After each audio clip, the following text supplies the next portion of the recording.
cinzento, e qual que era o comportamento nutricional dessa espécie. Primeiramente, ele vivia em matilha, viviam uma comunidade ali de lobos cinzentos que faziam a caça coletiva, faziam o uso do ataque coletivo e também compartilhavam o alimento de forma coletiva, né? E assim, eles se alimentavam muitas vezes de presas muito grandes. Essas presas grandes, elas apresentavam um teor energético muito alto, e com isso, observava-se que esses animais eles ingeriam poucas vezes, porém em grande quantidade. Nós vamos ver mais à frente que essa alteração da ancestralidade que o lobo cinzento apresenta, ele é um traço que nós vemos no cão hoje em dia, que é o Canis lupus familiaris, que ele veio trazendo de lá da ancestralidade. Ao contrário de que muita gente, algumas pessoas acabam acreditando por quem disse, o lobo, o cão, ele não é um carnívoro estrito, ele é um onívoro oportunista. Ou seja, ele também alimenta-se não apenas de proteína animal, como também outros tipos de alimentos. Porém, como o ser humano tem o seu hábito da questão da domesticação, o que ele fez? Ele domesticou o lobo cinzento, ao longo de vários anos transformou-se em canos lupus familiares, que é o nosso cão que nós conhecemos hoje em dia. Então, assim, ele tem o hábito da ingestão diurna, e muitas vezes acontecia dele se alimentar e ficar algumas horas sem precisar ter que ingerir uma nova presa. Vocês vão ver que isso daí é uma diferença que tem do próximo, que seria do gato. Falando da ancestralidade do gato, primeiramente tem dados históricos que ele tem um ancestral comum com o Felis silvestris líbica, que é uma espécie encontrada na África. Tem tudo aquela questão, aquele lance do Egito, que ele era venerado porque era um animal guardião dos celeiros, ele espantava todas as pragas, então ele acabava sendo um amigo do ser humano. E até um adendo de curiosidade quanto à domesticação do gato, você vê como que o gato ele tem um diferencial, né? Assim, ele tem um charme, por assim dizer, que quando ele não foi domesticado, ele se deixou domesticar. Porque existem indícios que demonstravam que o gato ele não teve uma abordagem do ser humano perante esse gato silvestre, né? Esse Felis silvestris líbica. No caso, ele foi adentrando a família e adentrando a casa daquelas pessoas que muitas vezes estavam lá no período no qual viviam. Então, assim, até nisso o gato também tem uma certa magestria. Ele se alimenta várias vezes em pequenas quantidades, poucas porções, de preferência 13 a 16 refeições por dia. E só um adendo, pequenos roedores. Eles têm em torno de 16 a 20 quilocalorias. E eles faziam ingestão desses roedores em várias porções. Isso acabou sendo algo que o gato doméstico herdou também. O Felis catus. E por ele ser um carnívoro estrito, ou seja, ele apenas ingere proteína animal, ele tem uma certa dificuldade, que mais à frente a gente vai conversar, em metabolizar carboidratos. Isso é muito importante quando nós vamos tomar a decisão de manejar um tipo de nutriente para esse paciente, uma nutrição natural, e conseguir balancear de forma correta, para não acontecer danos para o sistema desse animal. Quanto à ingestão de água, esse gráfico ele mostra para nós a respeito do efeito do tipo de alimento na ingestão de cães e gatos, no qual eu quero dizer a importância da ingestão de água dessas espécies, tanto em cão quanto em gato. Segundo o que foi observado, em 1 hora, o cão ele tem a capacidade de repor 6% do peso corporal quando eles estão desidratados. E isso ele tem uma porcentagem que está vinculado tanto à ração, à ingesta que ele está adquirindo, quanto à própria ingestão propriamente dita da água. Enquanto o gato, veja bem, ele tem que a cada 2 gramas de água compensar a 1 grama de ingesta. Então, assim, o gato, por si só, ele também gere menos água, propiciando a outras possibilidades de doenças, como o litíase, por exemplo, né, que é problemas em trato urinário, no felino. Aqui é a parte mais da árvore genealógica, os ancestrais tanto do gato quanto do cão, o cinzento, o gato selvagem africano. E agora vamos entrar propriamente dito nas diferenças anatômicas e fisiológicas. Vocês vão entender que é muito importante a gente saber o hábito ancestral para conseguirmos deduzir o que nós temos hoje em dia. O canino, vou falar primeiro dos dentes, né? São 42 dentes permanentes, sendo 12 incisivos, 4 caninos, 16 premolares e 10 molares, isso todos os permanentes. Enquanto o felino, ele tem uma razão de 30 permanentes, no qual tem 12 incisivos, 4 caninos, 10 premolares e 4 molares. Levando em consideração a comparação dessa cara dentária do cão contra o gato, nós percebemos que a diferença visível que nós observamos, que os dentes do felino, ele é mais pontiagudo, ele tem o ápice, a coroa, mais avantajada, né? Propiciando mais aquela questão que nós pensamos do felino ser propriamente carnívoro estrito. Enquanto no cão, tem-se um avantajamento dos dentes, mas eles não são tão afiados. Até você observa que os incisivos do cão, ele é um pouquinho mais evoluído do que o próprio incisivo do felino, comprovando que o felino usa pouco esse incisivo, certo? E eu peguei um modelinho que eu achei interessante do grupo de estudo, que eu vou replicar. Acho que todas as ideias boas a gente tem que replicar, e eu achei ela muito interessante, sobre a fisiologia digestiva, que ela é dividida em 3 fases: a fase cefálica, a fase gástrica e a fase intestinal. Dentro da fase cefálica, tanto o cão quanto o gato, ele tem estímulos externos que fazem com que ele tenha um pré-funcionamento do trato digestivo dele. Seja com olfato, seja com visão, seja com estímulo sonoro. E esse estímulo sonoro, ele vai propor um reflexo gustativo, no qual vai produzir algum tipo de enzimas, que já vai começar a fazer uma ação dentro do trato digestivo do paciente. Pepsinogênio, gastrina, ácido clorídrico. Quem nunca pegou, por exemplo, uma sacola de Cheetos ou pegou uma sacola de algo e o cachorro já começou a salivar? Ou, de repente, o cachorro relaciona ao lugar onde você pega um armário, que ele sabe que naquele armário tem aquele petisco que ele gosta. Estímulo visual, estímulo olfativo e estímulo sonoro. Você vai mexer na sacola, nossa, tem um petisco ali, é agora que eu vou comer. Então, assim, a fisiologia digestiva, ela começa muito antes de realmente o paciente ingerir algum tipo de alimento. A partir daí, com a ingestão do alimento, vai se iniciar a fase gástrica, que vai ser produzir a gastrina. A gastrina vai propor o aparecimento do ácido clorídrico, HCl, vai também ter a produção de muco, que vai impermeabilizar a parede dessa mucosa gástrica, porque nosso ambiente, nossa fisiologia é muito inteligente. Uma vez que nós temos um ácido clorídrico que é muito ácido em si, ele degeneraria a parede daquele estômago. Então, como o nosso organismo e o organismo dos animais, de certa forma, é muito inteligente, foi feita a produção do muco para poder conseguir contrabalancear isso. E com isso, a produção do pepsinogênio, no qual vai ter a produção da pepsina. A pepsina que é a enzima que vai fazer a quebra das proteínas.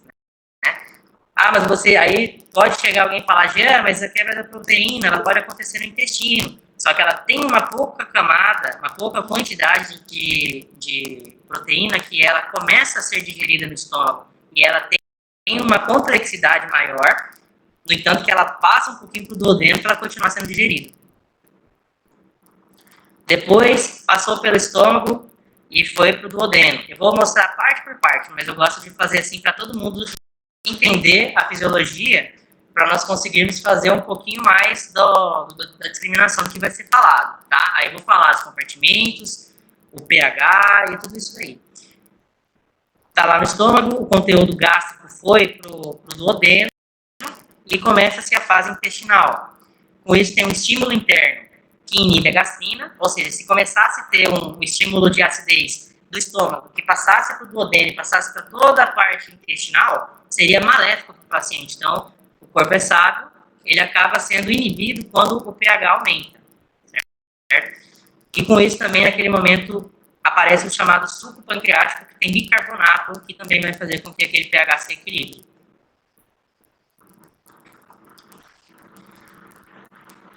Na cavidade oral do paciente, também vemos a questão das glândulas salivares. No gato, ela é dividida principalmente nas grandes glândulas, que são parótida mandibular, sublingual, zigomática e molar. E nessa imagem ao lado tem um diferencial que o cão, ele até possui, mas é de forma diferente. A papila filiforme, que no gato ela é queratinizada, no cão ela não tem essa camada de queratina.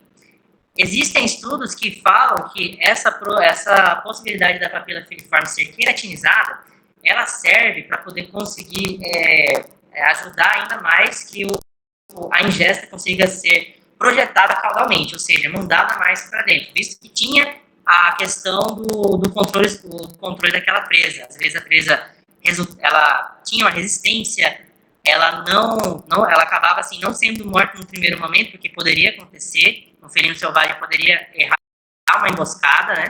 E assim tentar ingerir uma presa que não estivesse pelo menos atordoada. E acredita-se que essas papilas elas têm esse resultado ancestral de conseguir dificultar que a presa se escapasse. E é muito interessante também que a amilase salivar, o gato, o cão não possui. Então, assim, existem estudos, não vou entrar nesse mérito agora, que estão tentando quebrar essa questão, mas ainda não saíram resultados, são só estudos preliminares. Mas, a princípio, a alfa-amilase não é presente na glândula salivar, tanto de cão quanto de gato. Ou seja, a digestão mecânica, mastigação, que é a trituração daquele composto que está ali, ele vai ser importante para aquele organismo, mas ele não vai começar uma digestão propriamente química na boca. Glândulas salivares do cão, parótida mandibular, sublingual e zigomática. Aí logo a gente observa que do cão para o gato, o molar, ele em si, é considerado vestigial no cão, e a gente vê a questão das papilas gustativas do cão, as filiformes que existem no cão, mas elas não são queratinizadas. A cavidade oral ela tem como contato, o primeiro contato do alimento, contato digestivo.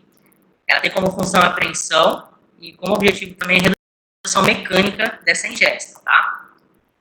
Aí temos o esôfago, que é a estrutura tubular de comprimento curto que liga a cavidade oral ao estômago. Nela tem glândulas mucosas que ajudam que essa ingesta consiga passar de forma fácil até o estômago, até ela passar pelo esfíncter do cárdia, onde vai ser depositado no estômago. Aí só um exemplo básico, né, do início da cavidade e também do início da cavidade esofágica também. O estômago, ele é um compartimento que receberá alimento triturado vindo através do esôfago. E o objetivo dela é a quebra de pequenos compostos, facilitando a absorção. Nós vamos ver que durante todo o trato digestivo, o objetivo vai ser diminuir essas macromoléculas em cada vez menores moléculas para que elas possam ser absorvidas pelo organismo. E o início da digestão química também. Um exemplo ilustrativo, à esquerda de um estômago de um cão e à direita do estômago de gato, no qual nós observamos que no cão, o fundo ele é um pouquinho mais profundo, por assim dizer, se comparado ao do gato. E isso tem uma aplicação também prática para isso. Vocês vão entender mais à frente. Quem nunca viu no Facebook esse comedouro de gato para cima? E realmente ele faz sentido, né? No qual observamos que o gato ele tem que se alimentar numa plataforma elevada. Por quê? Uma vez que ele se alimenta de forma encurvada, esse estômago ele se pressiona e predispõe a muitos problemas, principalmente com a questão do estômago, e também pode predispor o paciente a ter muitos episódios de refluxo também. E um outro detalhe também a respeito, voltando na anatomia do estômago do cão, é que o estômago do cão, por ele ter essa questão do fundo mais avantajada do que comparado ao gato, pode-se dizer que por conta desse momento aqui, dessa situação que está nesse fundo, predispõe o cão a ter maiores facilidades de terem emeses, né, no caso vômitos. Então, muitas vezes, qualquer coisinha, o paciente ele apresenta uma crise, ele tem uma emese, né, por conta desse fundo avantajado, que ao ser depositado a ingesta nessa região, ele se deposita nesse fundo e qualquer tipo de estímulo mesmo que seja, vamos supor, o paciente foi, comeu e foi para o carro, ele tem uma situação ali no qual ele estressa, ele fica tenso, o corpo dele fica cada vez mais tenso, esse estômago acaba pressionando e muitas vezes o que está no fundo acaba sendo projetado de fora de novo para fora. Isso é uma coisa interessante também da particularidade do cão, que justifica também a facilidade dele ter mais chances de ter MS também, tá, gente?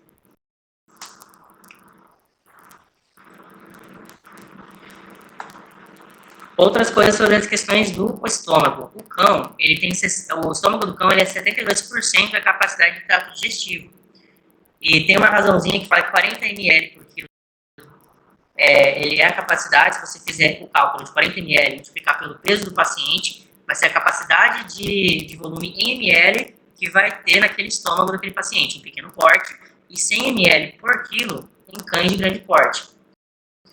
A taxa de passagem, ou seja, quanto tempo que aquela ingesta fica no estômago, ele gira em torno de 72 a 240 minutos dentro daquele organismo, né, daquele estômago. No gato é diferente. No gato, ele comporta como 69,5% da capacidade de trato digestivo do paciente e ele tem uma taxa de passagem de 60 a 120 minutos. E ele tem também uma taxa de preenchimento de 0,3 a 35 ml por quilo. Ora, Jean, mas por que isso acontece? Por que o cão demora mais e por que o gato é mais rápido? Ancestralidade. O cão mira e matilha. Às vezes um alce, não sei, um animal grande, com grande caloria, grande porcentagem de proteína. Então, assim, ele comia uma vez, mas comia muito. Por isso, foi desenvolvido um estômago para poder conseguir comportar essa situação. O gato era diferente. O gato fazia várias refeições durante o dia, e essas refeições diárias, que foram muitas vezes até divididas em 13, 14 refeições, elas tinham que ter passagem rápida pelo estômago. Porque aquele gato, ele precisava ter o organismo dele um pouquinho mais leve para ele conseguir ter facilidade na caça. Porque muitas vezes ele era um felino solitário, diferente dos leões. Leões vivem em si em comunidade, mas os felinos menores, eles viviam de forma que muitas vezes eram solitários. Então, a ancestralidade deles e a pressão evolutiva fez com que isso perpetuasse até nos dias de hoje com o cão e o gato doméstico.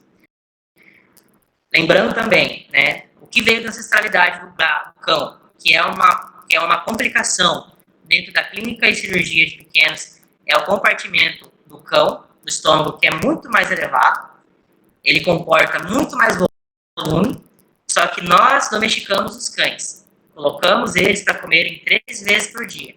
Muitas vezes come uma. O cão come muito rápido e sai para fazer alguma coisa. Vai brincar com o dono, vai fazer alguma coisa, vai querer pular. O que pode predispor, principalmente se esse cão é de grande porte? Torção gástrica. Por conta dessa fermentação que vai estar exagerada ali, porque o paciente vai comer muito rápido e aquele estômago, por ter um compartimento muito grande, ele vai expandir muito e vai predispor o que a gente chama de torção gástrica, que é uma doença muito grave. Tá? Eu vou relacionar algumas coisas que nós vamos conversar com a prática clínica e cirúrgica para conseguir prender um pouquinho a atenção de vocês, porque fisiologia e anatomia às vezes pode ser um pouquinho mais complicado, mas vamos tentar fazer ele ficar o mais legal possível, tá, gente? O ácido clorídrico, ele tem um pH em torno de 0,7 a 2, e o pepsinogênio, ele é iniciado naquela região, e a lipase também. Ah, mas eu ouvi dizer que a lipase, ela tem ação no duodeno. Não é bem assim. A lipase, ela tem uma porcentagem mínima no estômago. Ela começa porque você tem que entender que que a ingesta ela está vindo de forma grosseira. Então, ela vai ter uma pré-quebra no estômago, em pouca quantidade. Vai sobrar uma quantidade que vai para o duodeno, que a gente vai explicar mais pra frente, tá? Lembrando que o pepsinogênio, ele vai ser influenciado pelo pH ácido, e como o nosso organismo é muito sábio, esse pH vai aumentar e esse pepsinogênio vai parar de fazer ação, tá? Duodeno. A função dele é principalmente o recebimento do quimo, que é essa ingesta que está em processo de digestão vindo do estômago, e vai ser o local onde vai receber o suco pancreático, a bile vai contribuir com a digestão também, e com isso, o suco pancreático vai carregar o bicarbonato. Esse bicarbonato vai fazer o tamponamento daquela ingesta. Porque imagina, se não tivesse suco pancreático, ele ia sair fazendo uma acidez por onde ele passasse. Então, ele acaba se transformando em bicarbonato e tamponando, fazendo com que aquilo fique menos ácido e cada vez mais básico. O cão, ele vai começar a ter uma microbiota a partir do duodeno. Comparado ao gato, essa microbiota é baixa, mas ela existe. E, inclusive, esse suco pancreático também, ele serve para poder fazer de forma seletiva a quantidade de micro-organismos que estão naquele lugar, que vão fazer bem para aquele paciente. Vai ter uma função mais, como se diz, colaborativa. Né? Como eu falei para vocês, em menor quantidade, porque o suco pancreático vai controlar tudo isso. Tá? Aí temos alguns exemplos, o estômago, a parte do duodeno, e aqui tem uma diferença que eu também vou falar mais à frente, que também tem aplicação clínica, que eu acho muito legal. E tem o fígado, que também tem a desembocadura na região do duodeno também, certo? O pâncreas, ele tem uma função exócrina e a função endócrina que nós vamos discutir. Só voltando, para vocês não ficarem com um pouquinho de ansiedade, eu vou voltar nisso aqui, tá? Sobre o duodeno, essas duas imagens aqui. Espera um pouquinho que eu vou falar, não precisa ficar ansioso não, tá? A função exócrina do pâncreas, voltando ao pâncreas, ela tem uma digestão enzimática dos carboidratos, lipídios e proteína. Aí fazendo com que tenha enzimas como a amilase, lipase e a enteroquinase. Lembra que lá no estômago era pepsinogênio, né? No duodeno vai continuar tendo essa quebra da proteína, mas vai ser com uma enzima diferente, a enteroquinase, que vai dar origem ao tripsinogênio e que vai dar origem à tripsina, que também são sensíveis ao pH, certo? Pâncreas endócrino, ela tem a função de, principalmente, dividir em células do tipo beta, constituinte de 60% total de células endócrinas, no qual são células que vão produzir insulina, e as células do tipo alfa, que constituem 25% do total das células da heliótica de Langerhans. Essas sintetizam o glucagon, que fazem o controle da glicemia no organismo desse paciente. Só uma lembrança, o gato, ele é um carnívoro estrito. Por que ele é um carnívoro estrito? Porque ele comia como eu falei, pequenas presas, e grande quantidade da constituição do corpo daquela presa era proteína. Por isso, ao longo do tempo, o gato foi por pressão, no caso, pressão de evolução, se tornando cada vez pior como degradação de carboidrato, tendo a deficiência dessa glicoquinase. A glicoquinase ela é uma enzima que vai ajudar na degradação desse carboidrato. Então, assim, até eu puxo um pouco para a clínica, que eu acho muito interessante, e temos que tomar cuidado, sabe, com a questão do até às vezes de colocar glicose, muitas vezes, no soro do paciente felino, porque ele tem deficiência da glicoquinase. Tem pessoas que fazem, calculam, só que assim, eu particularmente não sou fã de fazer isso. Então assim, justamente sabendo essa fisiologia do gato. Então assim, quando for colocar glicose no soro do gato, caso quem for tomar a decisão de ir para a clínica, lembre-se de mim. Eu particularmente não gosto, né? Justamente por conta da fisiologia desse felino, tá? O fígado, ele tem a função metabólica, a função nutricional, que seria a produção da bile, e lembrando que ela é produzida no fígado, mas ela é armazenada na vesícula biliar, tá, gente? E o armazenamento do glicogênio, da gordura e da proteína. Aí chegou na parte da diferença anatômica, que eu acho muito interessante também, puxando para a parte clínica e cirúrgica. Que eu vou passar aqui, que fica mais fácil de explicar. O ducto biliar pancreático desemboca no duodeno. Vou voltar aqui para vocês verem. Voltou, né?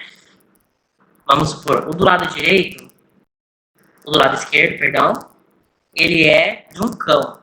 Ele tem a desembocadura do ducto pancreático e do outro ducto em diferentes ductos para poder desembocar no duodeno. Enquanto o gato, ele tem esses ductos em comum.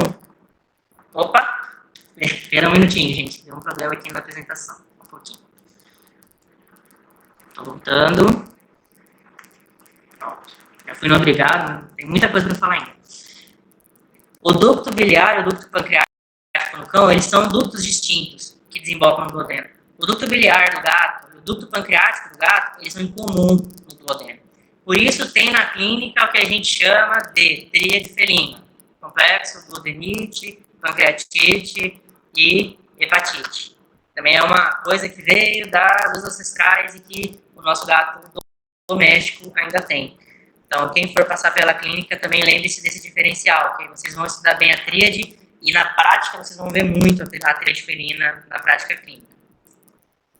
O seco, ele também tem suas diferenças de cães e gatos também.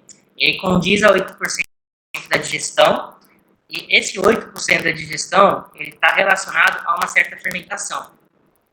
Abertura para dentro do cólon, e é um saco cego onde acontece esse tipo de fermentação.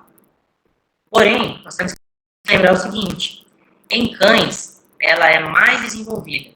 Por quê? Eles são onívoros, no caso, oportunistas. Eles não comem só proteína. Então, eles fazem um pouquinho de fermentação, certo? Por conta disso, o seco deles, eu não achei imagem para poder mostrar para vocês, mas o seco deles é um pouquinho mais desenvolvido. Enquanto do gato, por ele ser um degradante de carboidrato um pouquinho deficiente, ele tem esse seco mais vestigial. Pouquíssimo desenvolvido, até, por isso que eu falei, até é vestigial nesse caso. No trato digestivo, temos outros segmentos, mas que comparado de cão e gato, não tem tanta diferença significativa. Né? Temos o cólon, jejum, aí não estou falando na ordem, tá, gente? Mas assim, duodeno, jejuno, aí do jejuno ilho, aí seco, cólon ascendente, cólon transverso, cólon descendente, aí reto e ânus. Os outros que eu não citei é porque não tem uma diferença muito digna de nota. Então, assim, para a gente ganhar um pouquinho mais de tempo, para a gente poder conseguir conversar melhor, eu foquei mais nas diferenças mesmo. E uma particularidade digestiva do felino que eu vou deixar como bônus, que eu acho muito interessante, é a deficiência em taurina. Nós ouvimos muito a deficiência em taurina em gatos, né? Mas por que isso acontece? A taurina, ele é da classe beta-aminosulfônico, aminoácido. Ele está principalmente relacionado com a conjugação de ácidos biliares. A função dele é a conjugação dos ácidos biliares, como eu falei para vocês, e a taurina está muito presente na retina, no miocárdio, na reprodução. No entanto, deficiências de taurina nesses locais, eles acabam predispondo a problemas, principalmente problemas em retina, a cardiomiopatia também em gatos, que pode acontecer, a hipertrófica também pode ser por deficiência de taurina também, e a reprodução, pois foi visto que gatos que têm deficiência em taurina costumam ter também deficiências em questão principalmente do surgimento de espermatozoides que vão estar deficientes. Então isso vai ter um impacto na reprodução também. E quais são os motivos da questão da taurina ser tão complicada em gatos? Ela tem uma deficiência, o gato tem uma deficiência numa enzima chamada cisteína sulfínico descarboxilase. Essa enzima, ela é a enzima-chave que faz com que seja convertido para a taurina. Então, assim, nesse caso, ela é deficiente. E ela compete no metabolismo da cisteína produzindo piruvato. Lembrando, o piruvato ele é um produto que vai ser muito importante para a energia do paciente. Então, se for colocar na balança taurina e piruvato, é óbvio que pela inteligência do organismo do paciente, ele vai optar pelo piruvato, porque o piruvato ele é muito mais valioso do que a taurina. Por conta disso, a taurina perde. E, além disso, a conjugação de ácidos biliares, ele também é estrito à taurina. Ou seja, tem uma competição muito grande de taurina naquele organismo do gato. Enquanto no cão, ela vem através da glicina. Então, assim, ela tem uma via alternativa. Então, a taurina não é o problema desses pacientes, dos cães, sim dos gatos. Porque ele é uma moeda de troca muito cara para o paciente. Tá bom? Aí vem um pouquinho da parte da bioquímica, só para vocês entenderem o que acontece no metabolismo do gato em referência à taurina. A metionina ela é quebrada em homocisteína e forma com a serina junto com a vitamina B6, forma essa cistationa, e a vitamina B6 novamente com o ácido alfa-cetoglutirato, cisteína, aí a enzima cisteína desidrogenase forma o ácido cisteína sulfírico. Com isso, a via alternativa dela, que é a que compete, que eu falei para vocês, muitas vezes tira o foco dessa região para transformar em piruvato, que é energia para aquele organismo. Então, ela pesa mais do que a taurina nesse sentido. Com isso, se transforma, não levando em consideração a via alternativa. Ácido cisteína sulfírico, ela é degradada pelo ácido cisteína sulfírico descarboxilase em hipotaurina, e a hipotaurina desidrogenase vai transformar em taurina. Tá bom? Conclusão, gente. Para nós termos a tomada de decisão de escolhas corretas de nutrição animal natural, nós temos que levar em consideração a anatomia, fisiologia e a forma fundamental para a decisão dessa nutrição a ser adotada para o paciente. Lembra, quando for fazer a nutrição do gato, não colocar na balança tantos princípios e tantos compostos que sejam de origem de carboidrato, porque senão vai dar problema. Os cães, ele é um onívoro oportunista, dá para ser um equilíbrio maior. Já o felino não. O felino é um carnívoro estrito. Grande parte da nutrição dele vai ser proteica. Tá bom? Como eu falei, ele tem na natureza dele uma deficiência no metabolismo de carboidrato. A escolha incorreta dessa nutrição natural, ela, em felinos ou em caninos, ela pode levar a sérios problemas para esse paciente. Aí você pensa, já pensou se você, na sua clínica, faz o uso de alimentação natural, e você não sabe disso daqui, não sabe da questão da ancestralidade, não sabe do hábito alimentar, e você passa uma alimentação inadequada para um felino, que vamos dizer que tem as suas particularidades muito intensas, imagina o quanto problema que vai ter. Então, assim, só um adendo sobre isso, e mostrando para vocês a utilidade prática de conhecer bem uma anatomia, uma fisiologia, e a história daqueles pacientes que nós tratamos tão bem em nossa clínica e queremos tão bem deles, tá bom? No mais, é isso. A apresentação, vou deixar agora aberto para perguntas, para a gente poder bater um papo. Quem tiver dúvidas e quiser falar, eu abro a palavra para vocês e passo para o professor, tá? Para vocês continuarem conversando aí. Qualquer coisa, se não quiser perguntar também no bate-papo, pode mandar no e-mail também. E aí eu respondo. Não tem essa, gente, eu sou super simples.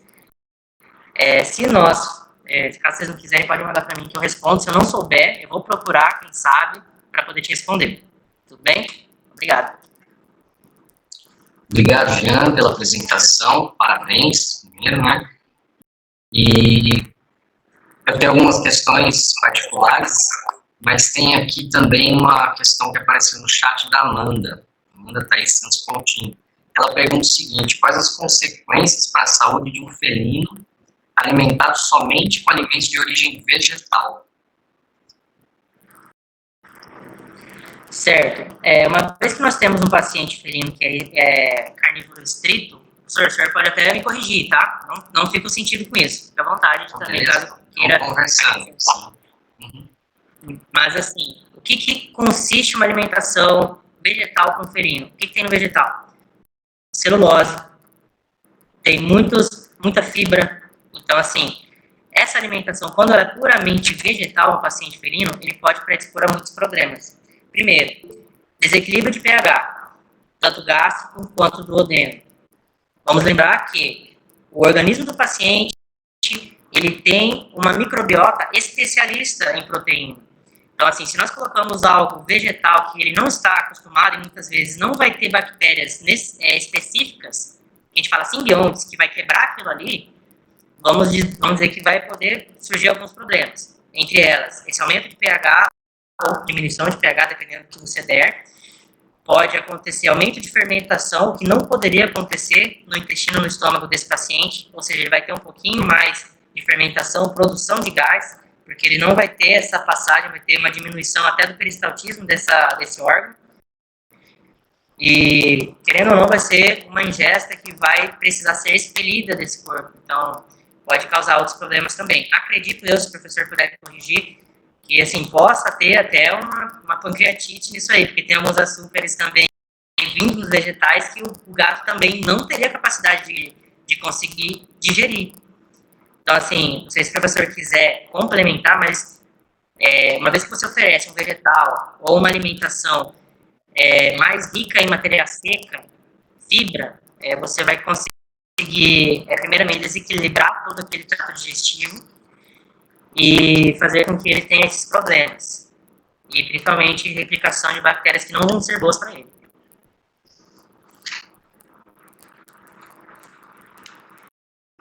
Perfeito. E lembrando, né, as proteínas de origem vegetal, principalmente com carnívoro, né, a digestibilidade muito baixa, né, mesmo que sejam colocadas uma menor quantidade de fibra, quer dizer, sejam extraídas, né, a digestibilidade é baixa, né. Então, principalmente para o gato, é muito complicado, né, tentar colocar essa dieta vegetal, né, por tudo isso que você falou e pela essa questão de conseguir aproveitar a proteína, e fica inviável, né. Uhum. Deixa eu só pegar, tem mais questões aqui, tá surgindo um monte, deixa eu ir pegando aqui para você. Se o cão também necessita se alimentar com um pote mais elevado, como o gato. Então, nós na aplicação clínica, a gente vê muitos proprietários colocando no chão, mas assim, particularmente, pelo que eu li, eu acho que seria interessante mantê-los erguidos também, porque justamente pela questão daquela anatomia do fundo que eu falei para vocês. Mas assim, ela não é uma obrigatoriedade, né? Eu diria que ela poderia ajudar na questão do refluxo, mas ela tem uma intensidade maior no gato, nesse sentido, entendeu? Na aplicação clínica, o que nós necessariamente pedimos a elevação do pote, né? Geralmente, paciente que tem predisposição a megaesôfago. Ele tem uma alteração do esôfago, porque o esôfago ele não tem pressão para conseguir atrair aquela ingesta para o estômago e ele acaba tendo, não vômito, ele acaba tendo, no caso, o termo seria, eu esqueci o termo, professor, desculpa, regurgitação? Seria regurgitação, exatamente, esse que era o termo, desculpa. Isso. E é engraçado, né, é algo que a gente não se preocupava, pelo menos no passado, né, de forma geral, até na medicina veterinária, os tutores, né, a gente tinha os potes comuns e colocava no chão, né, não se preocupava muito com isso. Hoje se dá essa atenção, né, começou com o manejo dos animais, a gente fala, os animais mais idosos, você tem que ter esse cuidado. Hoje a gente já pensa para todos os outros, né, mesmo o animal jovem, então você coloca numa altura mais adequada, facilita a alimentação dele, evita aquele esforço, né, de ficar com a cabeça baixada, né. Então, sim, é uma recomendação para o gato, né. Sim, existem alguns estudos que falam sobre a importância disso para evitar que o cão tenha refluxo também. Isso, mas assim, na aplicação prática, eu digo assim, que a gente vê nos atendimentos clínicos, são proprietários não seguindo essa recomendação. Assim, às vezes eles acham exagero, entendeu? Então, assim, nós instruímos, mas eles seguirem é outra questão, né?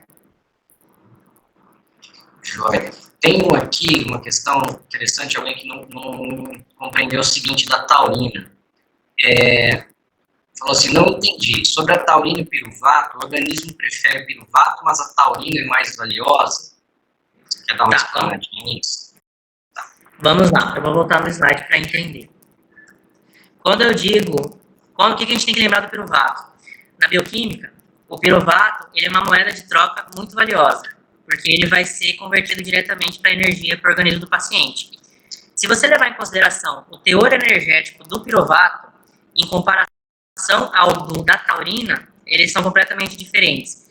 Então, assim, mediante a necessidade momentânea daquele paciente, ele vai precisar fazer o desvio dessa via para transformar aquele composto em piruvato, ou o contrário. É por isso que eu quis dizer para vocês que muitas vezes eles têm situações competitivas aí, dependendo do que esse animal está passando. Então, assim, se ele, por exemplo, tem uma nutrição inadequada, e ele tem vamos supor, ele tem um teor ali, voltando aqui ao slide, o metabolismo de cisteína, que seria produzido pelo piruvato, e ele tem uma certa deficiência na questão do piruvato, ele vai fazer essa conversão para poder conseguir fazer a entrada e vai tirar o foco da taurina, vai focar totalmente no piruvato, por conta do valor energético. Não sei se ficou claro como eu expliquei, né? Até conversei com o professor sobre essa questão. E outras particularidades, a gente teria que fazer uma outra live, só de que eu contei de particularidades, foi umas 10, né? Então, assim, esse foi o que eu achei mais interessante. E o que eu li sobre foi que eles têm essa competição e que, mediante a necessidade do organismo do paciente naquele momento, ele vai optar em dar preferência para a taurina ou para o piruvato. Por isso que tem esse mecanismo de competição. Então, assim, a resposta não tem um que é mais importante que o outro. Talvez eu tenha me expressado errado. Depende da situação no qual o animal está vivendo. Não sei se foi claro. Se não, pode falar que eu tento explicar de novo, tá? Perfeito. Ele acaba desviando para gerar energia algo que é um aminoácido, né? Quando ele serviria lá para síntese proteica, para manutenção estrutural e outras coisas, ele acaba jogando para a formação de piruvato, né? Uhum. Aí faz a gliconeogênese, né? Isso. Uhum. Deixa eu só ver aqui, tá chegando aqui. Eu vi de uma tutora que a proteína de frango seria mais indicada a gatos lactantes, essa relação. Eu não vou jogar essa questão para o Jean, porque nós vamos ter palestras sobre isso, né, pessoal? O Jean veio para falar da anatomia e da fisiologia. Na verdade, não tem, eu vou responder rapidamente, né, falar que não necessariamente precisa ser a proteína do frango para lactantes, né? Mas eu te adianto que uma das palestras a gente vai conversar sobre isso, quais as proteínas são utilizadas para o gato, para o cão, como fazer o balanceamento adequado dessa dieta. Mas aí eu quero ligar, né, essa questão ao que o Jean colocou no final. Ele falou assim, olha, existe um problema muito sério, e, inclusive, né, nós somos um grupo de alimentação natural, e se você for trabalhar, balancear a dieta natural, se você não fizer com critério, você vai prejudicar o animal, não tenha dúvida. E aí ele vai parar lá na clínica, no hospital, com problemas, né? Então, utilizar a alimentação natural, ele envolve justamente, né, o uso da proteína, dependendo do carboidrato, das fontes diferentes desses nutrientes, para formar uma dieta que é balanceada matematicamente, né? Então, o pessoal da nutrição, da nutrologia, eles falam, olha, a nutrição é uma ciência exata, né? Então, conta, seja feito à mão, seja no software, né? Então, esse balanceamento é muito importante, senão ele vai cair lá, vai prejudicar o animal, né? Isso, que é a mesma coisa da porcentagem, vem uma outra questão da proteína e carboidrato, nós vamos ter uma palestra só para isso daí, não vou ficar me antecipando muito, nós vamos falar, frutas e legumes para os animais, existem as que podem ser fornecidas e os que não são adequados, mas o mais importante, né, aí nossa pergunta da proteína, carboidrato, da fruta, as fontes de proteína. O que se faz na montagem dessa dieta, pessoal, o equilíbrio entre as quantidades ideais, né, você está jogando lá quantos por cento de cada da proteína, do carboidrato, do lipídio, das fibras, tudo isso é pensado nesse balanceamento e as fontes também, né? Então, não é só misturar tudo, então tem umas quantidades adequadas a ser fornecidas. Aí, como o Jean também já falou, tem que se desdobrar em várias palestras, tá? A gente vai achando as mais específicas do assunto.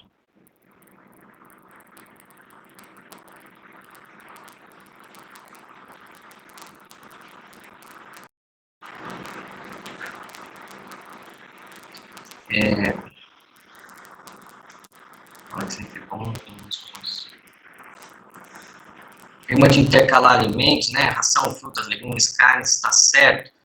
Nós aqui que somos do grupo de alimentação natural, e que as próximas palestras virão como alimentação natural, não. A gente vai mostrar que existe o intercalar das fontes de proteína, né? Você rodar a dieta, mas não fazer a mistura entre ração, legumes, carne, não. Tá? Jean, tem uma pergunta aqui, ó, falando que foi mencionado vômito e regurgitação. Se pode comentar a diferença entre os dois? Ok. O vômito, ou emese, né, ou emese, como algumas pessoas falam, ele tem uma ação no qual a ingesta em si, ele está mais sensível e está mais degradado pelo ácido clorídrico e pela gastrina. A ingesta, no caso, a regurgitação é diferente. A regurgitação, muitas vezes, você vai ver até os grãozinhos da ração. No caso você, vamos supor, um exemplo prático. Você tem um paciente com megaesôfago. Quando ele regurgita, aquele alimento, por conta da instabilidade do esôfago dele, não deu tempo de ter sido feita a digestão. Então, ele vai regurgitar pedaços de alimento inteiros, vai regurgitar pedaços de ração, vai regurgitar ração, às vezes, pastosa, que ele talvez tenha ingerido. Então, assim, a ingesta seria como se fosse a regurgitação seria a ingesta que não foi digerida, que não deu tempo. Por isso que quando nós falamos do megaesôfago, nós não temos a possibilidade, às vezes não é correto nós falarmos em questão de vômito em caso de megaesôfago. Aí o professor, caso queira me corrigir, esteja errado. Mas que eu esteja errado, pode me corrigir. Mas na rotina clínica, quando nós tratamos de megaesôfago, que assim, tem uma certa frequência, nós falamos de regurgitação, porque é uma ingesta que não teve tempo de ser digerida. Às vezes, ela nem chega a passar no estômago, entendeu? E como o esôfago não tem ação gástrica, não tem ação de quebrar nenhum tipo de princípio, ele acaba sendo totalmente expelido. E, Jean, da sua experiência, vocês que estão assim no atendimento, na frente, né, atendendo mesmo os casos e lidando com os tutores, eu acho que deve ser uma dúvida muito comum, inclusive dos tutores, né, essa confusão, né? Às vezes o que é uma regurgitação, que até inclusive não em condições patológicas, mas sendo considerada normal em muitas situações, talvez a maioria, e o pessoal confunde isso talvez como vômito, né? Sim. Tem muita situação, né, que às vezes são situações que fazem parte do hábito, por exemplo, do cão, às vezes comer alguma grama, comer alguma coisa e acabar tendo aquela regurgitação que muitas vezes o proprietário acaba levando por conta disso. Faz exame e aí não tem nenhum tipo de alteração digno de nota, né? Então, assim, muitas vezes, eu vou ser bem sincero com vocês, até nós, como clínicos de frente, às vezes a gente se pega na dúvida. Então, assim, algumas coisas nós temos que recorrer de volta para a fisiologia.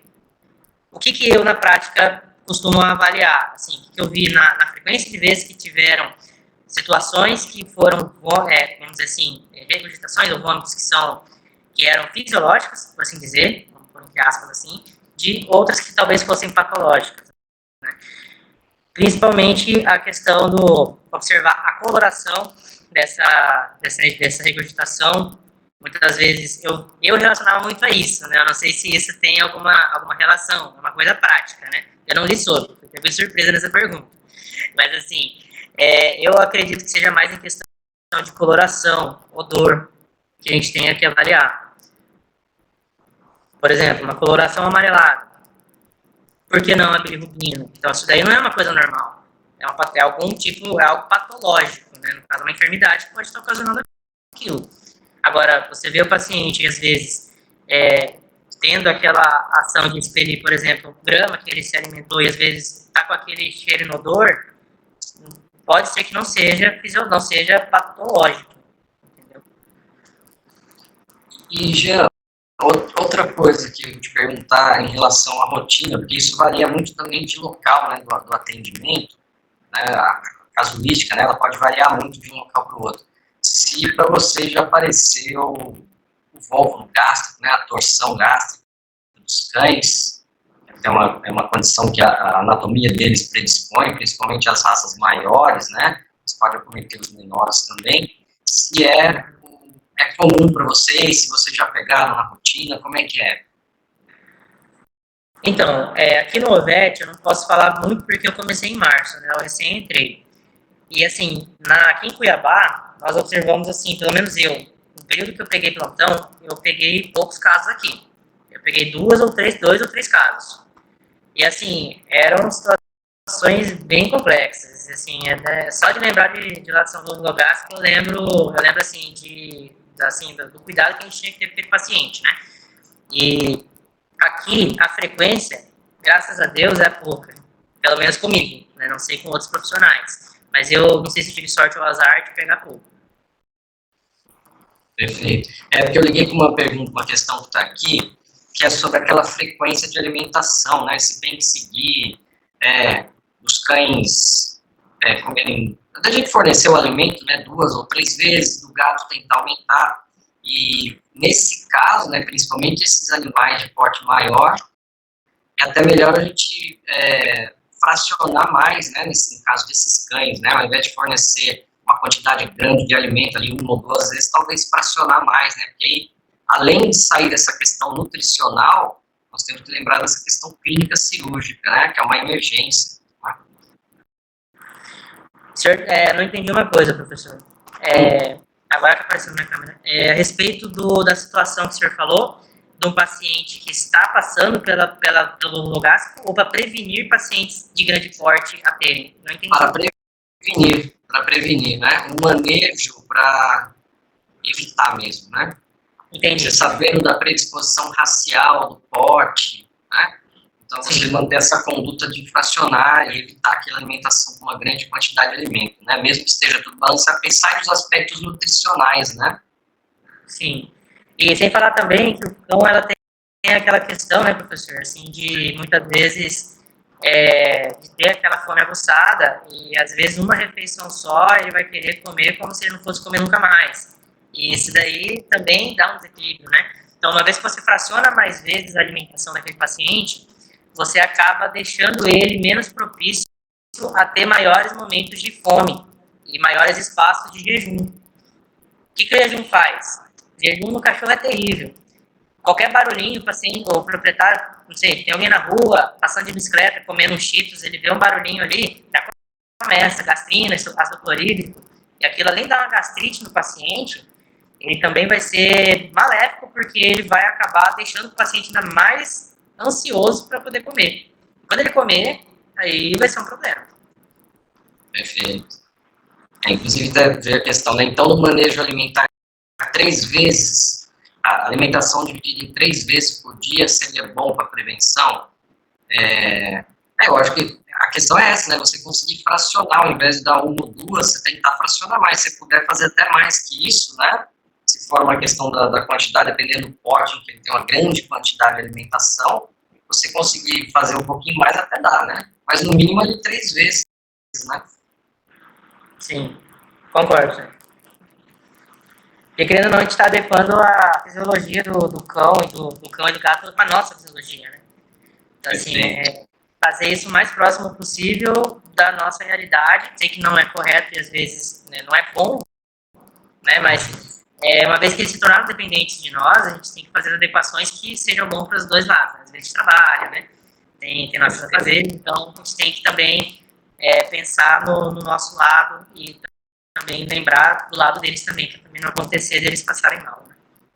Perfeito. Tiveram mais algumas questões, perguntando de pancreatite e tal, mas eu vou colocar naquele rol de questões que a gente vai conseguir resolver para o pessoal com outras palestras, né? Porque aí são específicas da nutrição e da alimentação. Então, o pessoal que está querendo saber sobre esses assuntos, tenho certeza que nós vamos ter palestras para isso já nos próximos meses, agora mês que vem e tal, né? Nós vamos tratar especificamente, primeiro, dos animais saudáveis, né? Então, essas palestras vão ser fornecidas com o intuito de mostrar como que são essas dietas dos animais saudáveis, e em seguida nós vamos começar com as enfermidades, por exemplo, pancreatite, doente renal, etc. Né? Então, nós vamos levar para esse lado. No entanto, os palestrantes que são da área de nutrologia, eles colocam essas questões também, mesmo que seja uma palestra para animais saudáveis, tá? A Ana perguntou se até mais vezes. Ana, eu falo para você que eu faria, sabendo de um animal com uma predisposição novo, você faria 4, 5 vezes, se for viável, se der para fazer isso, né?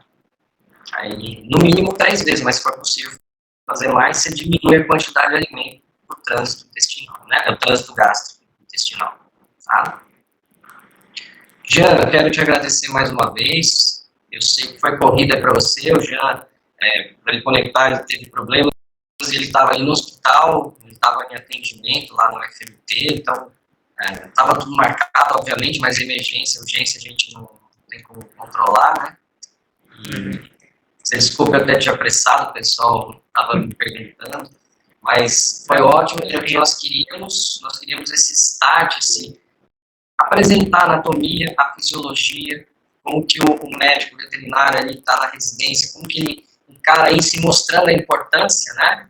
A importância de se compreender essa parte que nós chamamos de básica, mas é a morfofisiologia. Eu prefiro dizer que ela é básica, ela é a base para o entendimento das outras questões. E a gente desdobra na clínica, na cirurgia, na nutrologia, na nutrição, né? Enfim, nas diversas áreas. Certo, concordo. Eu que agradeço pela oportunidade, professor.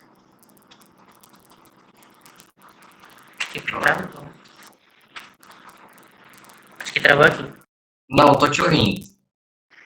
Ah, sim, desculpa. Eu que agradeço pela oportunidade.